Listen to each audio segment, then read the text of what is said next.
మనం ఇప్పుడు నేను చదువుకున్న రోజుల నుంచి ఇప్పటికి కూడా అభివృద్ధి చెందుతూ ఉన్న దేశం. అభివృద్ధి చెందిన దేశము కాదు, చెందని దేశము కాదు, అభివృద్ధి చెందుతూ ఉన్న దేశం.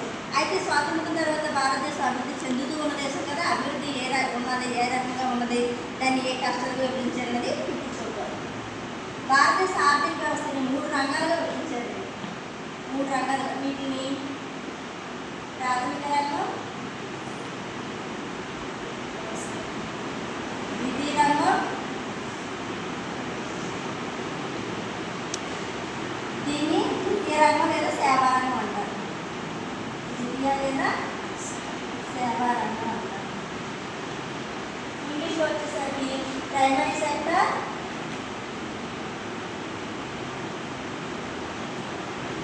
సెకండరీ సెక్టర్,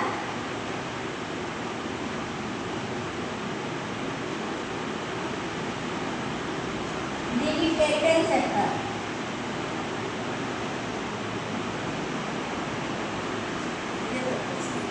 ఇది ఇండియా సెక్టర్.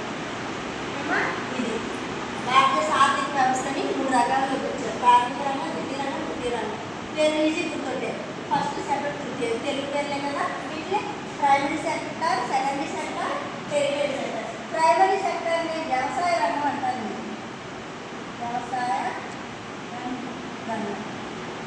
సెకండరీ వచ్చేసి పరిశ్రమలు. అలాగే మరి థర్డ్ వచ్చేసరికి ఏముంటాయంటే ఇందులో వచ్చేసరికమ్మా బ్యాంకింగ్, రియల్ ఎస్టేట్, ఇంకేముంటాయి చెప్పండి. బ్యాంకింగ్, రియల్ ఎస్టేట్, ఇంకా చెప్పాలి ఐటీ, ఇంకా ఎక్సెట్రా అన్నీ ఇందులోకి వస్తాయి. ఏమా వీటి ద్వారా వచ్చే ఆదాయాన్ని బట్టి భారతదేశ ఆదాయం ఉంటుంది కదా. సపోజ్ ఇండియా నా బొమ్మేడు రాదు కదా, ఇది ఇండియా అనుకోండి. సపోజ్ వచ్చే ఆదాయం అన్ని ఎన్ని రకాలుగా వచ్చినా కూడా వాటిని ఈ రకంగా విభజిస్తారు అనమాట. ఈ రకంగా విభజిస్తారు. ప్రతి ఇన్కమ్ పరిశ్రమ నుంచి వచ్చిందంటే అది ఇందులోకి వెళ్తుంది. ఫస్ట్ ఏంటి వ్యవసాయం నుంచి వచ్చింది ప్రాథమిక రంగంలో. ఇంకా ఐటీ అన్ని ఉద్యోగాలకి ఎక్సెట్రా ఎక్సెట్రా ఉంటాయి కదా, అవన్నీ ఇందులోకి వెళ్తాయి. ఓకే అమ్మా, ఇక్కడ వరకు అర్థమైంది కదా.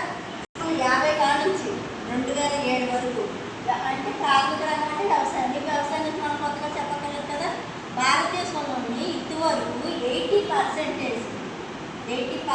ఇన్కమ్ దీని మీద వచ్చేది. ఏమో 60% కాదు, ప్రజలు దీని మీద ఆధారపడి జీవనాధారం కింద ఉండేది.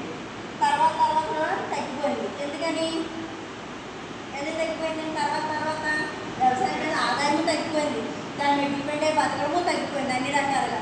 ఎందుకనంటే అండి తర్వాత వ్యవసాయం మంచి ఇన్కమ్ సోర్స్ కాదని, అందులో నువ్వు కొన్ని రోజులు పడుంటే కొన్ని రోజులు ఉండదు కదా. అందుకని వీటిని ఎక్కువ చేపల చెరువుల కింద తగ్గేయడము, ఏమో ల్యాండ్ కన్వర్షన్ అంటే రియల్ ఎస్టేట్ ఇలా జరిగిపోయి పొలాలు పూర్చేయడం వల్ల దీని మీద ఇన్కమ్ తగ్గిపోయింది. 2007 వరకు బాగానే ఉంది ఇన్కమ్. ఏమో భారతదేశానికి ఇన్కమ్ దీని మీద ఆధారపడి ఉండేవారు 80% కాదు. తర్వాత ఇది ఇలా ఉంటుంది, తగ్గిపోయింది. సెకండ్ వచ్చేసరికి ద్వితీయ రంగం చెప్పాను కదా, ఫ్యాక్టరీలు. ఏమో ఫ్యాక్టరీలు వచ్చేసి తగ్గల 1950 నుంచి 1985 వరకు బాగానే ఉంటాయి. తర్వాత 2% తగ్గింది, కానీ మళ్ళీ పుంజుకుంది పరిశ్రమలో. ఏమో తర్వాత 3 మీకు చెప్పినప్పుడు సేవా రంగం అని, ఇది అసలు తగ్గుముఖమే లేదు. ఇప్పుడు దాకా తగ్గుముఖమే లేదు. అలాగా దీని నుంచి వచ్చే ఇన్కమ్ పెరుగుతూనే ఉంది. ఏమో ఇలా చూపిస్తారు కదా, ఇలా పెరుగుతూనే ఉంది తప్ప అదేమి తగ్గుముఖమేమీ లేదు. వ్యవసాయం ఇలా ఉండేది, ఇన్కమ్ ఇలా ఉండేది. ఇలా వచ్చేసరికి